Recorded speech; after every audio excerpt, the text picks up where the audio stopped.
Welcome to the Nick Blevins Family Ministry Podcast. Our goal is to help you maximize your church's potential.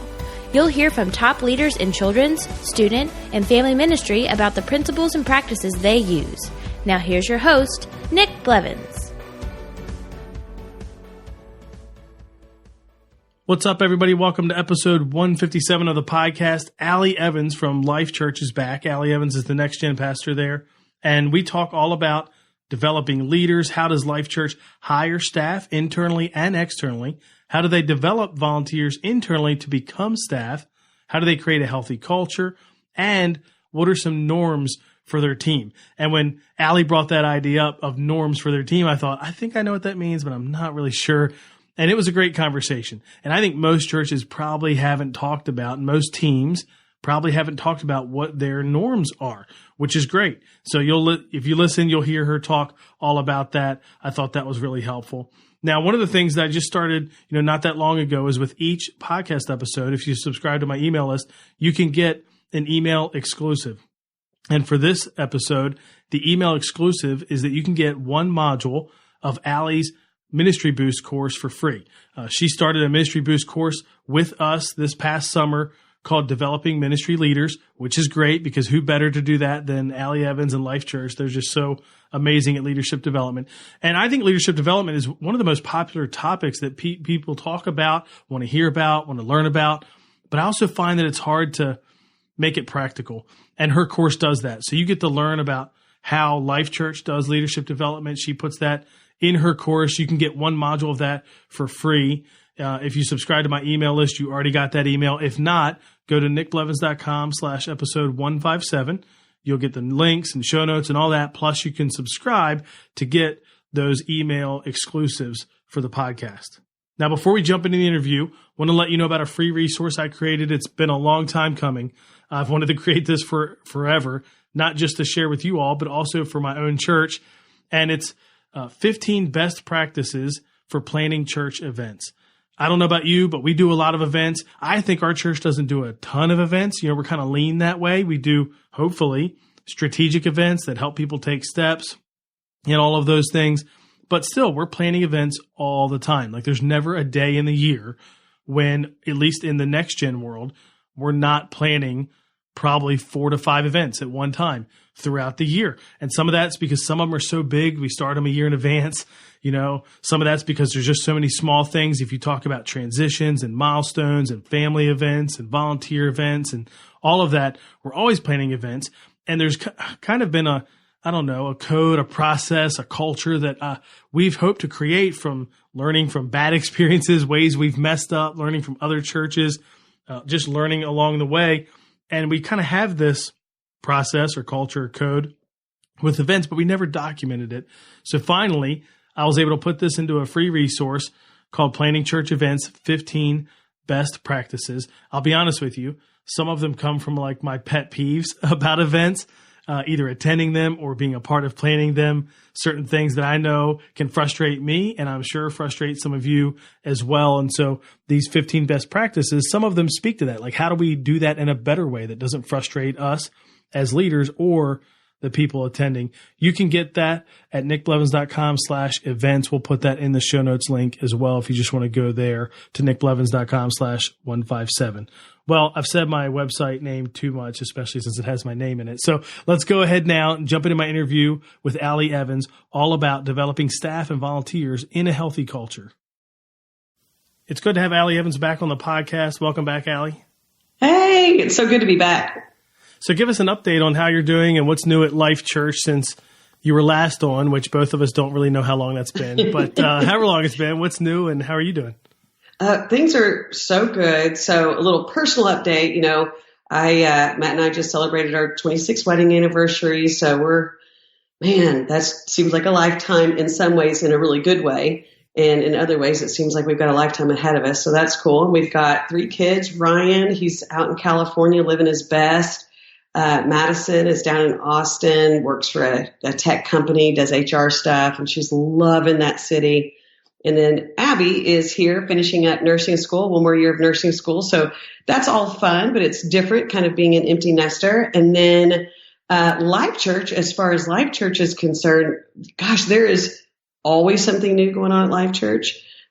We are at 33 locations now in 10 states and have some pretty aggressive plans in the next couple of years for new locations. And that keeps us on our toes. It is so exciting. With that, though, there's all kinds of structural changes you have to make to your leadership in order to make sure that you have a good span of care, that you're connected well enough to all of the team members across all the locations and that sort of thing. So that's always something that we're churning and working on to make sure that we stay ahead of. We don't want anybody to ever feel left out, so keep everybody connected. But anyway, yeah, lots of good stuff going on. And we'll dive into this in a little bit, but sometimes I look at, Life.Church is so large, like you said, 32 campuses, 10 states. I don't even know what the average attendance is. It's probably 70, 80,000 or something between all those campuses. And some, for a lot of church leaders, that can be hard to relate. But what's interesting is, and maybe we'll dive into this, how you, like the struggles you face with staff and structure and what you just mentioned, I think they mirror volunteers. So even if your church is a different size, you're doing the kind of things at the staff level that most churches have to do at the volunteer level, to break through some barriers. But before we dig into that, I didn't even plan to ask you about this, but as we're recording, you're in the midst of At the Movie series, right? Yes. Which a lot of churches do. Our church has done it since we started. We're in the midst of it right now. Our friend Kenny Conley is preaching at his church this coming Sunday, and they're At the Movie series. And it's funny because he's preaching on the Spider-Man Into the Spider-Verse movie. Oh, yeah. And a guy at our church just preached it yesterday. So I was like sending him some notes and stuff. But what I think is interesting about At the Movies at your church isn't it like your biggest month of attendance? I mean, it's just this huge thing. Can you tell us just a little bit about that before we get into what we're supposed to talk about? Yeah, for sure. So I've been on staff at Life.Church for almost 18 years, and we've been doing At the Movies almost that whole time. I can't even remember when we started, but 15, 16 years ago maybe. And the idea was July for us and many churches across North America, it's at the lowest attended month of the year. And Pastor Craig thought, what can we do during this time? And, I don't know where the idea came from. We all steal ideas from each other, but we decided to do At the Movies. And here's what's interesting. There's two reasons why I think people invite their friends or people from the community who've never come to church or our church before attend for the first time at the Movies. One is because it's just an interesting way to teach biblical truth, right? Mm-hmm. So you show portions of a movie for anyone who's not familiar, and then the pastor then teaches and pulls what could be biblical truth out of the context of the movie content. And it really can make for some very powerful, very emotional kinds of messages. And there's always a way, to lead people to Christ. You can talk about anything and lead people to Christ. So those messages always have a great response. People love to come and see and hear that. And it's easy to invite your friends to. The second thing that we do is we do these incredible build outs of our lobby spaces. So we'll have hundreds of volunteers coming in. I visited 3 campuses this weekend. One had the Aladdin theme. One had Wreck-It Ralph. And the other had, now I can't think of it, maybe Star Wars. Oh, yeah. So you can do whatever you want to in those spaces and build them out however you want, within fire code, of course, and the fire marshal will visit. Great way to invite your fire marshal to attend your church, by the way. That's right. Yeah. But what happens is you've got these hundreds of volunteers serving who may not have ever served in your church in any other capacity. They don't necessarily want to serve in kids ministry. That's not their deal. They're introverted. Maybe they don't want to be on the host team. Whatever the reason is. And they think, but I can sling a hammer, or I know how to build something, or I can serve food to all the people who are serving. So there's all these neat ways that you can get hundreds of people engaged at your church who may or may not have ever been involved. And then those people, Nick, are so excited to invite their friends to come see the lobby build. So it's like that was one of those unintended consequences in the early days. We just didn't realize the impact it would have, having all those volunteers come in. So anyway, yeah, great stuff. I kind of went on and on about that, but it's exciting. People can look at the pictures you've shared on Instagram too if they follow you there. I've seen those, and the build outs do look amazing. And I'm sure for families, like you mentioned, Wreck-It Ralph and Aladdin and Star Wars, like kids love this. Gotta love this. Yeah. They do at our church. They walk around. It's funny too when they're like really young. We'll have different, we use these different like cardboard cutouts of characters, and that are set up all around. And it's funny, sometimes kids love them, like my kids were loving, seeing them again yesterday, even though we're like 3 or 4 weeks in. Right. Sometimes that's fun when like the little kid is scared of that one character for that movie, and won't go near that one. Like, wait a minute, that's too real. That guy scares me. But yeah, it's a great family thing too, because, a lot, your church probably does this too, but we teach some movies that kids love. And so you can be a part of that, which is just fun. And attendance wise, isn't it one of your biggest months? Even like compared to Christmas and Easter, it's somewhere in there. It definitely compares to Christmas and Easter, but what's even more unique than Christmas and Easter, Christmas and Easter are you get these 1 week spikes. Well, at the movies, you get 4 weeks of really high attendance. So people come and they stay, and they stay consistent for the month. And so that's nice too, that it's not just a one and done, that people are coming and staying engaged. And it's a great time for people to get connected to serving, get connected in a life group, sign up for baptism. All of those things are things that we're talking about throughout that month. And then in August, we're real busy getting all of those things done, getting people plugged into all of those things. And then too, in Life Kids, we have at the movies in Life Kids. So that's fun. So kids don't have to go sit in the auditorium. They go sit in Live Kids and can enjoy their own at the movies at a very age appropriate level. So yeah. Yeah, that's awesome. Well, we could talk about that forever. I didn't even plan that. I was just thinking, hey, you have that going on right now. That's cool. A lot of churches do it, but you certainly do it in a unique way. What we're really going to talk about is some leadership development, staff, like how you hire. What does that look like? Developing candidates, which I think whether or not you're hiring staff, we all want to know how to develop leaders and things like that. Before we jump into some of the questions, though, you launched a new course with us at Ministry Boost this summer session called Developing Ministry Leaders. And I'm sure some of that will trickle out into our conversation here. But tell us a little bit, just a real quick overview. What's that course about? How could leaders use that? You know what? I absolutely love the content of that course because it's actually very practical. No matter how long I've been in ministry, I use the principles that I'm sharing in that 7-week course. There's 7-session course. It is on demand, so you can grab it whenever makes sense for you. But I talk about things like, we grow best in the context of trusted relationships. It's really important that as we're taking steps forward in our personal growth, that we're in trusted relationships. So as we're leaning into helping other people grow in their leadership development, that we become that trusted relationship for people. Obviously, we can't, as ministry leaders, we can't do that for 100 people on our leader teams, but we can certainly be selective and choose those folks that, gosh, these are the people that I'd like to invest in during the season. So it's also about leaning into self-awareness. How can we help people become self-aware? Where is it that I need to grow? Help them own their own growth. That's such an important part. There's giving and receiving feedback is another really big part. It's going to be really difficult to grow if you don't know how to ask for, receive and process and apply feedback. So we talk about all of those things. Yeah, and our first interview in the podcast, if somebody's listening now didn't hear that was about leadership development. So that's a great episode to listen to and kind of get. I know for me, that's where I learned how you actually do leadership development. Like I think from at the outside looking in, I thought maybe it's like they do a lot of things, very systemized, very organized, checklist level. Here are the things you got to learn, almost like college or something. Like here are the courses, right. And what I learned was that's not it at all. Like there's a lot of those resources available, but it's way more about some of those things you mentioned. So it's this good combination of like organic and still yet a system. Very much. Mostly it comes, I think, back to culture, which we'll talk about a little bit. But yeah, I'd recommend people listen to that podcast if they want to get a tease of that. And the course, obviously, teach them how to do it. And they can check that out at ministryboost.org. But let's talk about hiring. So, and a lot of people listening aren't hiring right now. You know what I mean? They wish they could. They wish they could, but they're not. But even in getting volunteers, this could apply. But what does hiring look like at Life.Church? Well, that's a really huge loaded question, but I want to start with this because you mentioned the fact that not everyone's hiring.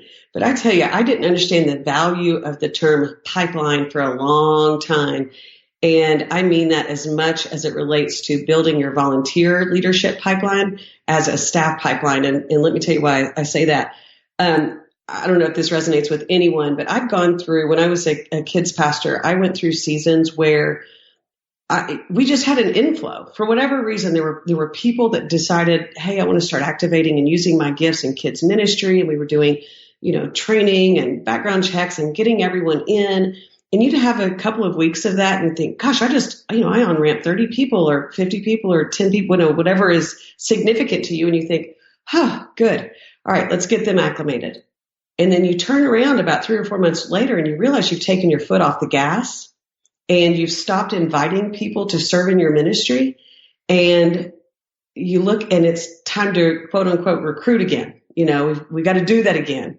Mm-hmm. And generally you're a little behind the 8 ball. And I started thinking, you just can't ever take your foot off the gas. As much as we care about people beginning a relationship with Christ, let's say, as part of their spiritual growth, I think it's equally as important. And of course, now I'm really drilling down into that volunteer leadership level, that we value people activating their gifts and beginning to use their gifts, particularly in the local church, as one of the most important next steps a person can take. And, we spend time on things that we highly value. And so we just began to move that highly valued thing way up. What was important to us for a long time was filling our schedule. As it came to volunteer leadership, we needed coaches and high-level people because, we couldn't afford to have all of the paid people that we needed. And it was about filling those holes. And over time, we really prioritized the person, not our ministry. I want to help these people activate their gifts and begin to use their gifts in ministry. So there's my kind of little side note that's not what you intended to hear, but that's important though. It's good. It's a good note. I do think that understanding the value of your pipeline really isn't about filling your ministry. It truly is about helping the people that God's put in front of you activate their gifts and begin to exercise their spiritual gifts as a next step in their spiritual growth. So that aside, I feel the same way about staff, bringing people on staff, having a pipeline of people that we are investing in specifically, that we've had frank conversations with at all levels in kind of that volunteer leadership structure, that, man, what would you think about being on the team? What would you think about being on staff? And so we have those conversations just as part of our culture. We'll begin to identify people who are serving in our ministries and recognize this person has gears that would work really well in vocational ministry. And so we'll just overtly have that conversation. And for some folks, we have that conversation, and the first step is they get into an internship program. For us, it's called LXP, the Leadership Experience, and we'll invite them to become a part of that process. Some folks just have enough leadership skills, they're enough life experience, enough ministry experience from other things that they participated in, that we can invite them right into a staff interview process. They could go from being a volunteer to coming right onto staff. So we've always got to be thinking about your pipeline. And so anyway, that's kind of that first step of how do we get people, how do we fill our staff roles, that sort of thing. Did I even answer your question? I just kind of danced all around. That's all good. I was asking what hiring looks like. That's part of it. Then there's, I'm sure, a whole process, which I don't want to dig necessarily into the whole interview process, though I'm sure that is really good. And if you shared that, that'd be amazing. But a part of what I want to get at too is, you're hiring some candidates outside of Life.Church, external hires. You're hiring some internal, like you said. You see these qualities and you'll have a conversation with them. Maybe you know this exactly, but if you don't, what would your guess be in terms of like how many of your staff percent-wise are internal that, were with you and just came up through the pipeline, so to speak, versus you had to go outside and hire them? Well, interestingly, we just had this conversation with our recruitment team, and we're about 50-50. So about 50% of the people are internal, 50% are external. There are some differences. We have a pretty large central support organization. So that's the part of our organization that supports campuses. So when we think about our staff, there's campus staff, and those are going to be your more traditional kids pastor, youth pastor, worship pastor, host team, operations pastor, campus pastor, that sort of thing. And then we have our central support team. And then those folks are going to be like myself. There's a small team of us who are the leadership of ministries, kids, youth, worship, that sort of thing. But then there's a significant HR department, a learning team, our YouVersion team. YouVersion is the Bible app. And so we've got code writers and engineers. We've got an interactive team, tech. So there's all of these different spaces that we're hiring people into the organization. So when we were looking at that 50-50 split, it's a little bit different for Central because it's easier for you to come in if you're a code, you write code or you're, know how to develop a website or whatever that looks like, or you work in finance. It's easier to hire you right out of your workplace previous position into a position at Life.Church than having to expect that you have, spent time leading at a high level in student ministry, let's say. That wouldn't be as a relevant application. Does that make sense? Yep. So would you say the campus, would a campus percentage be different than a Central? Like, do you have, and I don't know what it would be, but and how would that work? Like, what would the difference be? So it's about 60-40 then. About 60% are internal and 40% are external. Gotcha. And so we have our job postings at Life.Church /careers. They're open all the time. So even if we're not in that very moment hiring a Life Kids pastor, the Life Kids pastor position is listed. The hosting pastor position is listed because it won't be long until there is an interview event. So we're always receiving resumes. And we get great candidates that are outside of the Life.Church culture. And we, they can be a part of the interview event, just like someone who, I love this, so I have to say this is my little side note. I love it when there's a 24-year-old kid who grew up in Life Kids, went to Switch, was a Swerve student and served as a high school student, then went through our LXP program and then is now, coming through the staff interview process. I love that. So there's some of that too. But both of those people have an equal shot at the position, and we recognize if you're coming from an external context, then we're going to filter your responses and those kinds of things in the interview process much differently than we would the other person. So the other person who's internal doesn't get like priority because they know our language or what have you. Yeah. So, But that is a value culture-wise. So as you're saying that, like my next question is how do you develop the internal candidates? Because I think all of us want to develop staff and volunteers better. But as you were talking about that, especially the example of the kid who grows up in the church and all that, it makes me think about our church was a church plant 13 years ago, and we're heavily involved in church planting. And the biggest problem we have is people. Not that we have lots of money, but there's a network of churches and there's more money than there is people, to fund new plants. People is the hard part. And one of the things we've talked about just recently, as in like 3 weeks ago, is we have a internship and a residency program and all that, but that we probably just need to start putting more eggs in that basket and helping kids at college age, high school, college age, develop into these roles because we're just not finding them, externally. Right. And so and yours is different because you have campuses, but the tension's probably the same. So how do you develop internal candidates and how far back does that start in your mind? Does it go to high school? Is it college with the LXP program? Where does that start and how do you do it?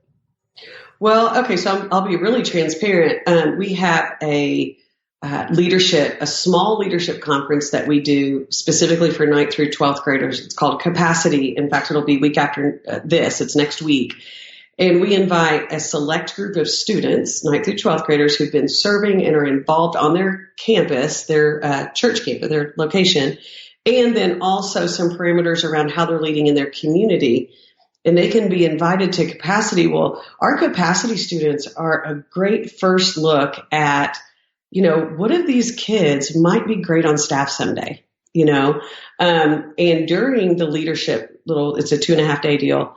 During that time, we have the leader of our LXP program come and do a small session with our exiting seniors to kind of tell them juniors actually, here's what LXP is, here's how you can be a part of that. Here's how you can grow as a leader in general. Here's how you could grow as a leader who may potentially want to be on staff at Life.Church or another church someday. And that's honestly where it starts. So that's where it begins. And really what we do with our students, our highest level volunteers that we serve with, any volunteers that shows any interest in growing their leadership capacity, we pretty much do all the same things that you mentioned earlier. It really is this organic development is going to be fairly organic based on what it is that that individual needs. So for instance, you could have someone who, a high level volunteer who the youth pastor could take 2 weeks off, and that guy could run student ministry for those 2 weeks. Like nobody would bat an eye. He knows how to make a Wednesday night happen. He knows how to connect with leaders, those kinds of things. The question for him maybe, his development area may be something that's more dialed in, like, can he anticipate the needs of the ministry before someone tells him what he needs to be thinking about? Can he anticipate, seasons of volunteerism? Does he know how to have crucial conversations with people? Can he lead up well? So there's all these different nuances of our leadership development that, again, in the context of those trusted relationships, that we have to lean into with each individual person. So in general, generally speaking, though, we're going to do things like, obviously, we push everyone to the Craig Rochelle Leadership Podcast, because anything that Craig talks about on his podcast are things that he has already instilled in us or will soon be instilling in us, or something that he values in leadership development. So honestly, if somebody said, I need one thing I can do to develop someone to be on staff at Life.Church or potentially any other church, really, because I think his stuff is so great, it would be go listen to that podcast, because it's just great leadership development stuff. So there's that sort of a thing. There are definitely books that we take people through, things that are ministry specific, things that are general leadership that aren't specific to a specific ministry area. Just lots of things. And we keep it real open, because over time, a new resource or tool may become available. A new book has been written. There's a new TED Talk out that can, give us some great guidance. I love that book, Reality-Based Rules of the Workplace, 4DX, 4 Disciplines of Execution. I mean, there's a handful of books that are so great for anyone to develop in any capacity of leadership. You know what I'm saying? Mm-hmm. So, now I'm wondering, because you all have, I think you have, like, leadership development is just part of your culture. Like, you do it well. It's not something you have to, be really careful, or else you'll forget about it. I feel like it's a core part, of who your church is now. Do you think, is there a big difference, like, between, let's say there's this volunteer over here who's a good leader, and you've been developing them, and they could, let's say, lead switch one night when you're out. Is there any additional energy, focus, intentionality towards the other person who is actually a candidate to develop them? Or is it just, no, you know what? We try to develop everybody. So in some sense, we're always developing internal candidates. Like, do they get put on a different track if it's like, you know what? I think they could be staff. We're going to do this with them that we really don't do with anybody else. Yeah. So that is kind of when I was saying earlier, that as a staff member, you're looking at 60 leaders or 150 leaders that help you lead your ministry. There's really only 3 or 4 probably that you're like, this person, she's got a lot of influence, and she's smart in a lot of ways. I'm going to invest some time with that person.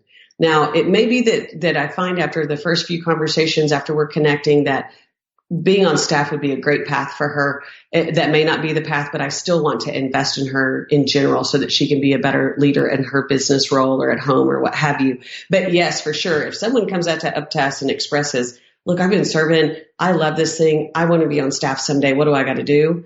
We're going to invest some additional time and resource in that person. To help them. We're going to also expose them to a lot of additional opportunities that we may not, we wouldn't just pick out anybody out of the 150 or, whatever, to do, but some other opportunities where they can learn or be exposed to an opportunity to actually lead through something, that you wouldn't necessarily put in front of just anybody. But if they're wanting to grow in a particular area enough so to be on staff, then you know what, instead of me having this difficult conversation with this parent, I'm going to coach you, and then I'm going to let you have the conversation, so we begin to treat them like staff long before they come on staff. But yeah, for sure, we do that. That's good. Let's talk about the culture a little bit. Again, I think it's been a part of your culture for so long. So in some ways, maybe there's a creating culture element to it, but a lot of what you do is probably maintaining it. And then if you're hiring 50% or 40% external staff, you're trying to get them to get that culture. And again, no different than a new volunteer has to get the culture of what it's like. So how do you maintain culture with the new external staff that come on board? That's a great question. And part of the thing that I want to say first is that why care? Why does it matter if people understand the culture? Like, what's the big deal about that? Here's what we found over time is that instilling culture into your team, whether you're working at Google or at Life.Church or anywhere else, when people understand where are we going and how do we make decisions to get there, how do we behave and respond to one another? I mean, all of those questions are really what make up an organization's culture. And here's what we have found, not anecdotally, but factually, is that people who have had the opportunity, and now it's just an ongoing part of how we onboard every staff member, but who have had the opportunity to grab a hold of culture early and continue to get those injections of infusions of culture, they're going to stay on the team much longer, or they're going to decide much more quickly, this isn't the team for me.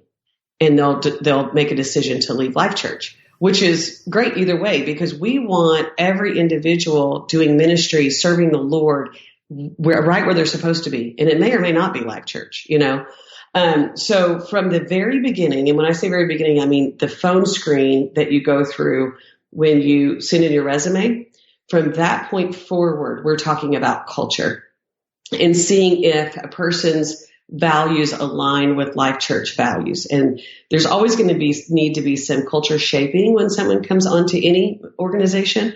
But we just need to know, where are those places? And so starting with the phone screen, that's something. And then in the interview process, there's definitely talk of culture.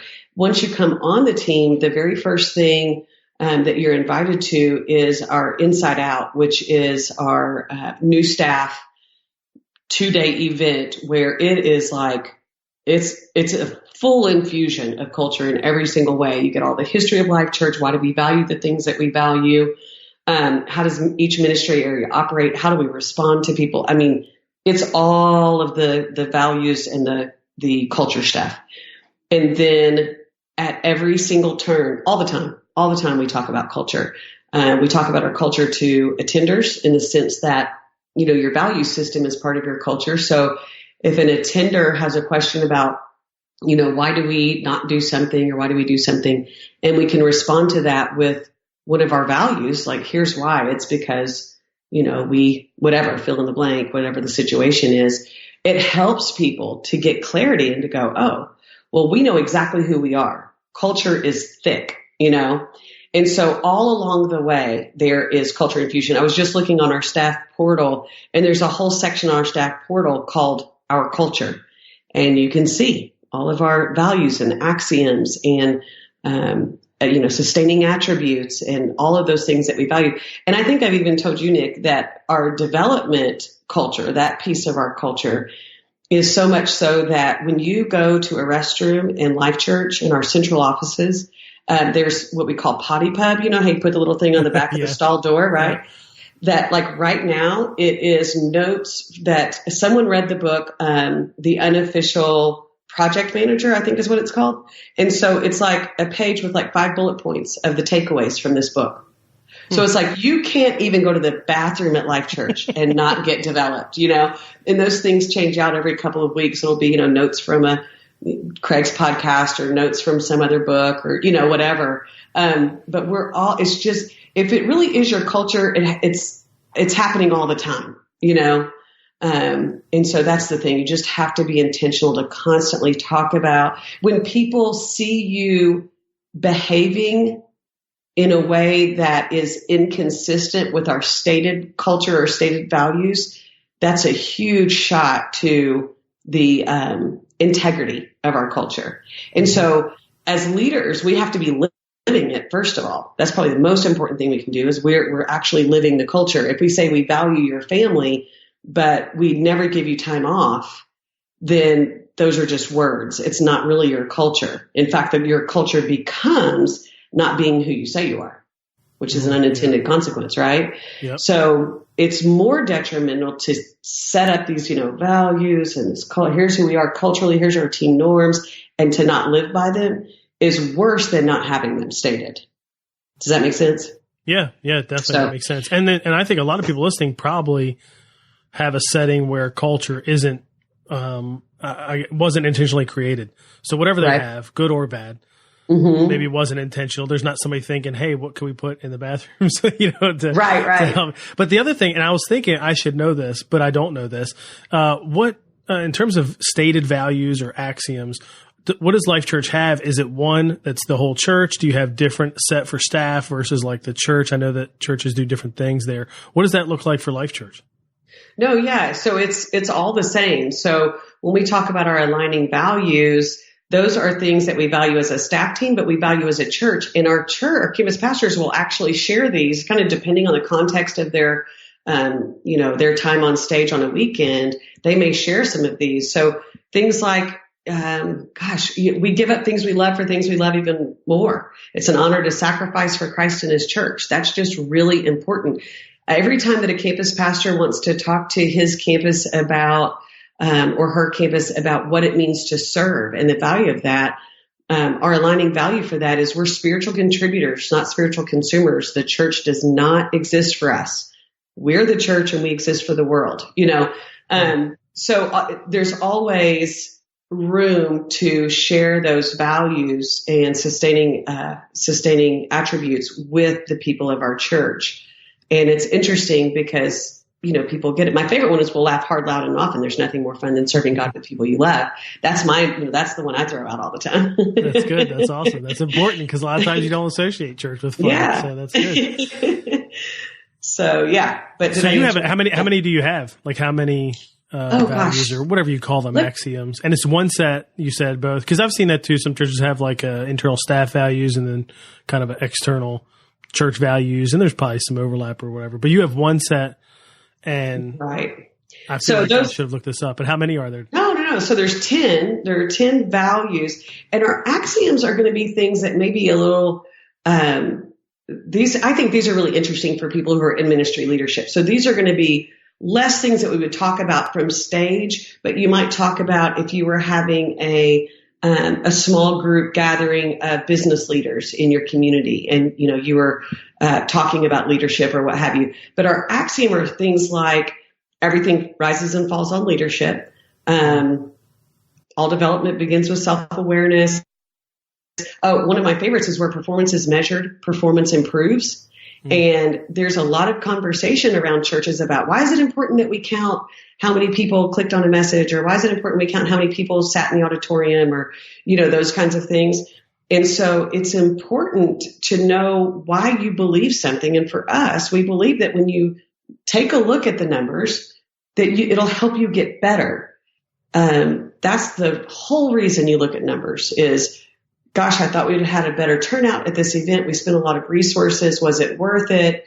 Attendance was low. Yes, it was worth it. We just need to do these things better to make it better and to have higher attendance or better engagement or better follow through or whatever. So that's a really important one. Innovation comes best through constraint is one of our axioms. And so, those are just the kind of things. So we've probably got 12 axioms, something like that. Yeah, that makes sense. So you kind of, in that way, the axioms are the internal staff. Yeah, that's a little sense, and then the other values are kind of like public everywhere, which is good. I know a lot of people think, man, you got 10 values, you got 12 axioms, whatever. And we've had that. We have that because we have sort of a front-facing list of values and a staff thing. But I guess the way I've always approached it too is like nobody has to memorize them all. Right. They're just excuses to talk about what you care about. So memorizing them, great if you do. That's awesome. But even like you said. It sounds like campus pastors talk about that stuff from stage. That's great because now they have some handles, some common language. Yes. And it makes sense that the church could start to get and really embody those values. That's good. Mm-hmm. That's so true. I think that, I think it does help people too. It's nice when, well, I'll tell you this too. Our current list of aligning values wasn't always the list. I mean, I think at one point we might have had 13 or 12 or something.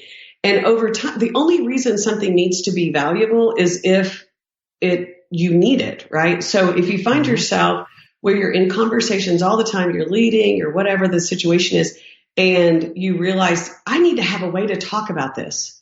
Like, I know that we believe something about this. I know that and so it's nice to actually put something on paper and have a couple of sentences that align the hearts of your leadership and then the people that lead at a volunteer level and the people who attend.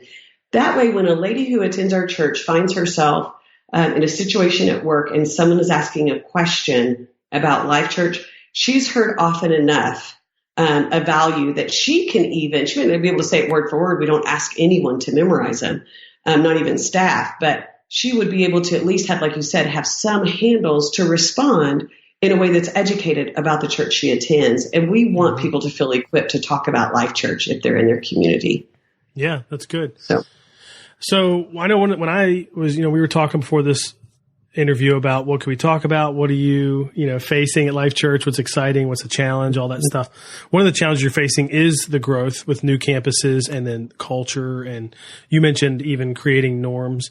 And I think I know what you mean, but I may not know what you mean. So tell me about maintaining the culture as you launch new campuses, and what are the different norms you mean that now you're wrestling with new campuses, new staff, and all that? Yeah. So as far as maintaining culture, it's kind of like what I was describing earlier. Before we send a team of people to launch a location, we do want to make sure that they understand. And all of this obviously is secondary to a growing, incredible spiritual intensity. I mean, obviously a passion and love for Jesus and his church are paramount. But everything after that related to Life.Church then is they just have to be carriers of the value, carriers of the mission, and they have to know how to talk about those things. So preparing the team before they go to launch, they know how to answer questions in the community when people ask questions about Life.Church, why we do and why we don't do certain things or what have you.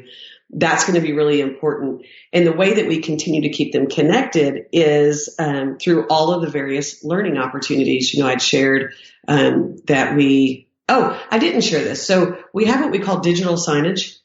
So it's just a TV screen that someone on our learning team puts content into. So every single location and every office in Central, every main office at Central has this TV monitor hanging on the wall, and it will have value statements scroll across. It'll have team members who just celebrated their 3-year team anniversary, which is a big deal for us at Life.Church, birthdays, who just had a baby, who just got married.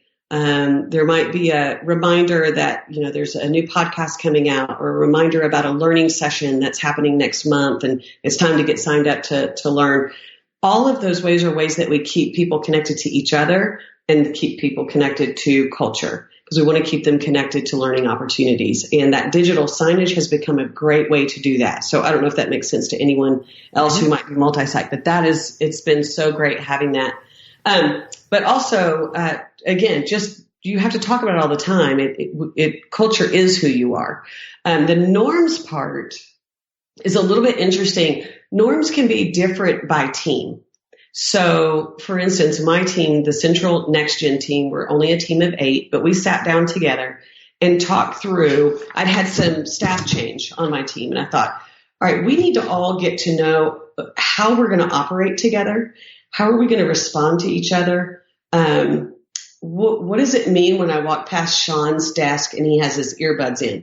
Does that mean that he's listening to music and it's no big deal? Or does that mean I'm in focus mode, please don't interrupt me? And that's just his nice way of saying, so how do we respond to each other? What does it mean when someone's door is closed? Does that mean do not enter? Or no, with her, when her door is closed, it means come on in. It's just a door, And so understanding how do we respond to each other and how do we want other people in our organization and people outside of our organization to talk about us. Okay, so those are things like really basic things. If someone emails us from another church, we respond within 24 hours. The same way we would if an attender emailed us or called us, or someone on the directional leadership team called us or emailed us. We respond to everything within 24 hours. That's a norm for our team. Yeah. Another thing too is how do we as a team respond to counterproductive behavior? We are a team of feedback, Life.Church in general, high feedback culture. So when we all sat down, us 8 sat down to establish our norms, we just verbally said, how are we going to respond to each other if someone's behavior is counterproductive? They're not pulling their weight. They're being sassy in meetings and it's detrimental. They aren't sharing their ideas because one of their ideas got shut down 6 months ago. How are we going to address that? So we determined what that was and prescribed it as a group, and we all agreed on it. That if someone comes in your office or comes into your space and says, listen, in that meeting, you didn't speak up, and I know you have ideas because you told me at lunch yesterday, why are you doing that? Well, I got burned 6 months ago. Well, get over it, And so that's what part of that norm creation is understanding how do we respond to people. And another thing too is, for instance, like where do we communicate? And this sounds so small, but when you're building your team, and some people are very emailish, some people are texty, some people love Marco Polo, some others like GroupMe. As a team, we decided GroupMe would be how we would communicate as our team, our 8 people. And then we had to decide, does that mean communicate like funny memes and happy birthday wishes and that kind of stuff? Because even though we're a team of 8 that office together, we travel a lot. And so sometimes that can be the place where we cut up, or should that not be the place where we cut up? And so we had to establish, no, if you're on the GroupMe, that means it's business. Like you're saying something that's relevant to today, this weekend, something that's very pertinent. Or, you could say, no, on GroupMe, that's our relational place and our business place, whatever. Does that make sense? Like understanding? Yeah. So, you're like defining expectations. Yes. Which what happens in probably unhealthy, or even, I don't even know if it's unhealthy, but organizations that haven't thought through it is you haven't defined them. And so everybody has different ones. You know what I mean? Like, for sure. Somebody, speaking of Marco Polo, as you know, we use that app with Ministry Boost and stuff. And, one of our instructors, there's this whole funny conversation going around there. And one of the instructors was joking that I, being my Enneagram type 8, probably were frustrated that the market, and I wasn't. I thought it was funny. It's fine. But like, that's a good example of like, we've never talked about what you should do on there or not. And so people were doing whatever they want. You know what I mean? There's no norms. They're just making up the norms. So yeah, that makes a lot of sense. Now, do you feel like the norms have to be, you said earlier they can be different by team. Do you feel like it's okay that norms are different by team or by campus? I think it depends on what you're talking about. For us, one of the best things about establishing norms on the front end when a brand new team member, like I'm going to have to hire someone in the next couple of weeks for my 8-person team. And I will share these norms with him or her because, for instance, there'll be things like this. Our kids don't hang out in the office.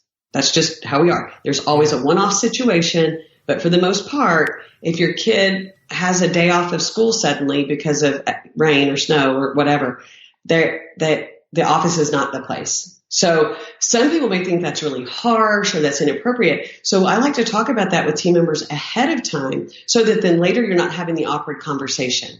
Mm-hmm. Does that make sense? It's like, you get busted for something you didn't even know was a problem. Yes. And it's awkward for the person who has to bring it to the attention, and then it's awkward for the team member and all that kind of stuff. But so there are some things that I do think it's important that are Life.Church norms, and I know that we have them. They're not written down necessarily anywhere, but like the 24-hour thing, that should be who we are across the board. And then there are going to be other things that are just based on each campus dynamic or the team, based on what it is that they have to accomplish. In some offices in our building, these people are engineers and they need a lot of focus time. They don't need a lot of people like me running around, saying, hey, have you heard the latest song by Post Malone? This is hilarious, or whatever. Not that I listen to Post Malone. Don't get me wrong. No, but you know what I mean? You just can't have, kind of the silly stuff that could break out at any moment like it can in the NextGen office in our context. Yeah. Yep. And so some offices, some groups will have some differing norms for sure. Yeah. Well, and that's that's one of the things I wrote down was the idea of having a conversation about what our norms are, because again, you may have never had that, and people have different expectations and they get frustrated with each other or whatever. Yeah, that's good. Well, we could talk about this forever, but time is wrapping up here, and it's been helpful. Always love talking with you and hearing what Life.Church is doing. It's been fun having your team, Vince and Justin, on the podcast recently. So now they got to hear, what kids ministry and student ministry is like there, and now kind of getting this leadership development and culture, even staff kind of picture from you has been helpful. So how can people connect with you if they have any questions or want to learn more? I am so easy to connect with because I just keep my life really simple. You can just email me ALLYSON at Life.Church. Or you can hit me up on Instagram, which I think I'm Allison Evans 1 on Instagram. And then Facebook, Allison Luter, LEWTER Evans. So those are the easiest ways. And I'd love to hear from anybody. Awesome. If they look you up on Instagram, they can see some at the movies. Yeah. Pictures, right? Yeah. Yes, for sure. We'll keep them coming for the next few weeks. I've seen those coming in. That's great. Well, Allison, thanks for coming on the podcast. Thanks for launching the Developing Ministry Leaders course. I feel like that's something everybody is interested in, but actually when you talk with people, there's not a lot of help. You know what I mean? It's just it's a broad topic. It's kind of vague. So I love that you created a course that makes it a little bit more practical. You know, well, thanks for letting me. People can do that. We'll put links to that in the show notes and all that. But thanks again for coming on the podcast. Good deal. Sure thing. Well, I always love talking with Allie Evans. Life.Church just doing amazing work. Our church isn't multi-site, but that doesn't matter. I still learn so much from them, whether it's what they do at the campus level that does apply to our church a little more specifically, or even how they lead in a multi-site context and how I just relate that to leading staff or leading volunteers, different ministries, right? Different services. All of that is always really helpful. And I just love how great Allie is and how Life.Church is at leadership development for sure. Here are some action steps I thought of coming out of that interview. One would be to check out that free module of Allie's course, Developing Ministry Leaders. That way you can see if that's something you'd be interested in. Again, you can get that by signing up for my email list at nickblevins.com/157. Another action step I thought was, could you create, let's say, 5 learning options? So again, you kind of heard me recap in there that what I've learned about Life.Church is that they don't exactly have like a college, course plan for how to develop leaders. It's not, hey, come in, class 101 is this and 102 is this and 103 is this, step 57 is this, step 58 is that. Though I sort of expected that with how systemized they are. That's not how it works, but they do have options. So if they're talking with a leader one-on-one, whether it's staff or volunteer, they could say, hey, you should take, this free course, or you should do this Bible study on YouVersion, or you should, talk to this person about, like, they have ways that they can help train their team, options that are already out there, whether it's books, whether it's a course, whether, it is a Bible study or something like that. So what are 5 options you could create for your team? That way, again, you're not saying everybody has to do it, but they're just options. When you meet with someone, it's like, oh, you know what? You want to learn how to become a better leader? You should try this. You want to learn how to relationally connect more with your group or with your team? You should try this. I think that'd be helpful. And then a third action step is to have a conversation to define your norms. I just think that was so powerful. Unspoken expectations lead to frustration. That's a phrase I use all the time.